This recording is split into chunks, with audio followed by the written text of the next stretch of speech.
ತಿರುಪತಿ ತಿಮ್ಮಪ್ಪನ ಲಡ್ಡು ಮಹಾಪ್ರಸಾದದಲ್ಲಿ ಕಲಬೆರಕೆ ತುಪ್ಪ ಬಳಸಲಾಗಿದೆ ಎಂಬ ಆರೋಪ ಈಗ ಅಂತಾರಾಷ್ಟ್ರೀಯ ಮಟ್ಟದಲ್ಲಿ ಸಂಚಲನ ಮೂಡಿಸಲೇಬೇಕು.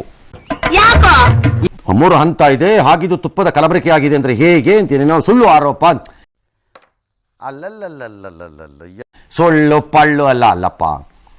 ನಿರ್ದಿಷ್ಟವಾದ ಗುಣಮಟ್ಟವನ್ನು ಗುಣಮಟ್ಟವನ್ನು ಪರೀಕ್ಷೆ ಮಾಡುವಂತ ನಂಬಿಕಸ್ಥ ಲ್ಯಾಬ್ ಕೊಟ್ಟಿದ್ರೆ ಈ ರಿಪೋರ್ಟನ್ನ, ನೀನು ಅದನ್ನು ಸುಳ್ಳು ಪಳ್ಳು ಅಂದ್ಕೊಂಡು ಕೂತ್ರೆ ಹೆಂಗೆ ನೀವುಗಳು? ನಾಳೆ ಬೇರೆದಕ್ಕೂ ಹಿಂಗೆ ಸುಳ್ಳು ಅಂದಿದ್ರೆ ಆಗ್ತಿತ್ತು, ಹಂಗ ಒಪ್ಕೋತೀರಾ ನೀವುಗಳು? ಒಪ್ಕೋತಾರ ಯಾವನಾರು? ಬೇರೆ ಯಾವ್ದಾದ್ರು ಧರ್ಮದ ವಿಚಾರದಲ್ಲಿ ಈ ತರ ನಡೆದಿದ್ರು ಒಪ್ಕೋತಿದ್ರಾ? ಇಲ್ಲ, ಚಾನ್ಸೇ ಇಲ್ಲ. No way. ಬರೀ ಊಟಕ್ಕೆ ಸೇರಿದ್ರೆ ಅದು ಯಾಕೆ ಹಿಂದೂ ಧರ್ಮ? ಈಗ ಸುಳ್ಳು ಏನು ಪುಕ್ಕಟೆ ಬಿದ್ದಿದೆ ಇಲ್ಲಿ ಎಲ್ಲರೂ. ಗುಜರಾತಿನ NDDB ಲ್ಯಾಬ್ಗೆ ತುಪ್ಪವನ್ನು ಕಳಿಸಿದ್ದು ಜುಲೈ 12ನೇ ತಾರೀಕು. ಯಾರು ಸರ್ಕಾರ ಇತ್ತು?